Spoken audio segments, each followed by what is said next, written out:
ہم سردی کا علاج گرمی سے کرتے ہیں، گرمی کا علاج سردی سے کرتے ہیں، رطوبت کا علاج خشکی سے کرتے ہیں، خشکی کا علاج رطوبت سے کرتے ہیں۔ رسول اللہ نے فرمایا ہے کہ معدہ تمام امراض کی جڑ ہے، تمام امراض کی ماں ہے، لہٰذا جب کوئی انسان مریض ہو تو اسے معدے کی اصلاح کرنے کے لیے پرہیز کرنا چاہیے، فاقہ کرنا چاہیے، غذاؤں کو مناسب طور پر استعمال کرنا چاہیے۔ اس نے کہا یہ بات تو خلاف طب ہے، یعنی یہ بات جو میری کتاب میں لکھی ہے شاید اس کا منشا یہ ہو کہ اس سے مختلف ہے۔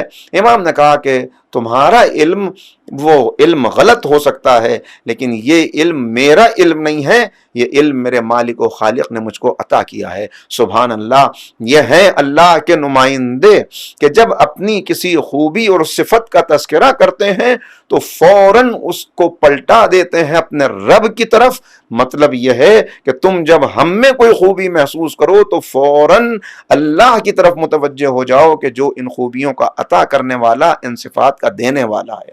جب اس نے یہ کہا کہ نہیں، میں اپنے آپ کو آپ سے زیادہ عالم سمجھتا ہوں، لہذا میں چاہتا ہوں کہ آپ مجھ سے کچھ سوال کریں تاکہ امتحان ہو جائے اور پتہ چل جائے کہ کس کا علم زیادہ ہے۔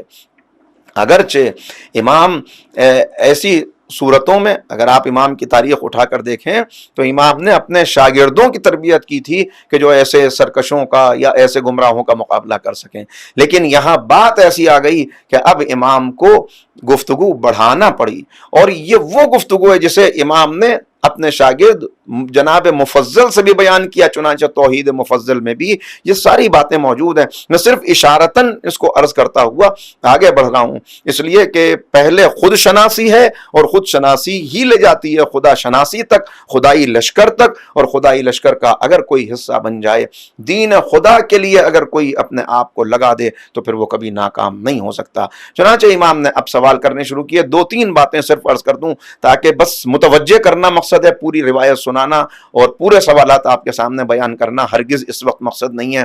ماشاءاللہ جو لوگ ذوق رکھتے ہیں وہ خود اس پوری روایت کو دیکھیں گے۔ توحید مفضل امام کے عظیم تحفہ ہے، عظیم علمی سرمایہ ہے۔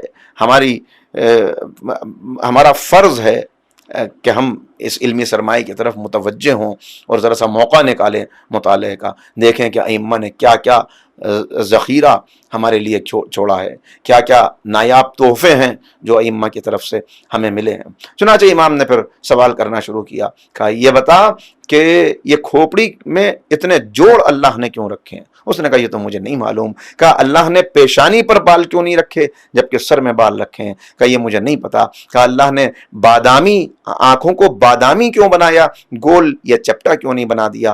آنکھوں کے اوپر یہ بھووں کو کیوں قرار دیا؟ ناک کو درمیان میں کیوں رکھا؟ امام سوال کرتے جا رہے ہیں، وہ کہتا جا رہا ہے مجھے خبر نہیں ہے، مجھے معلوم نہیں ہے۔ کہا ہونٹ کو منہ کے سامنے کیوں قرار دیا؟ کہا مجھے خبر نہیں ہے۔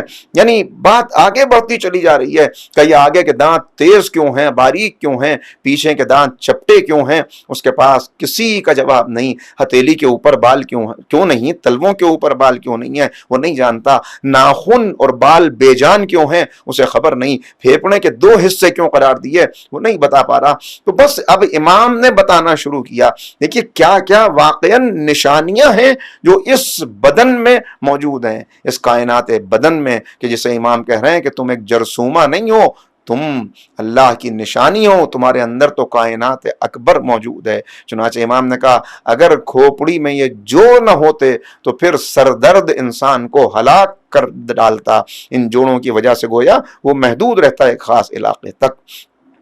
پیشانی پہ بال کیوں نہیں؟ کہ پیشانی پہ بال اس لیے اللہ نے نہیں رکھے کہ جو روشنی آنکھوں تک پہنچتی ہے ان میں رکاوٹ پیدا نہ ہو۔ ماتھے پہ یہ سلوٹیں کیوں رکھیں؟ یہ ماتھے پہ سلوٹیں اس لیے رکھیں کہ نمکین پسینہ جب بہتا ہوا آئے تو آنکھوں کے اندر داخل ہو کے اس چربی سے بنی ہوئی آنکھ کو نقصان نہ پہنچائے۔ آنکھوں کو کیوں بادامی قرار دیا؟ تاکہ دوا ان آنکھوں کے اندر ٹھہر سکے، سرما ان آنکھوں کے اندر رک سکے اور آنکھوں کی رطوبت آسانی سے خارج ہو سکے۔ یہ بھووں کو کیوں قرار دیا؟ تاکہ تیز آنے والی روشنی آنکھوں کو اندھا نہ کر لے اور یہ بھویں اس روشنی کو اعتدال کے ساتھ آنکھوں تک پہنچائیں۔ ہتھیلیوں کے اوپر بال کیوں نہیں قرار دیے؟ تاکہ انسان قوت لامسہ سے مس کر کے ٹھنڈے اور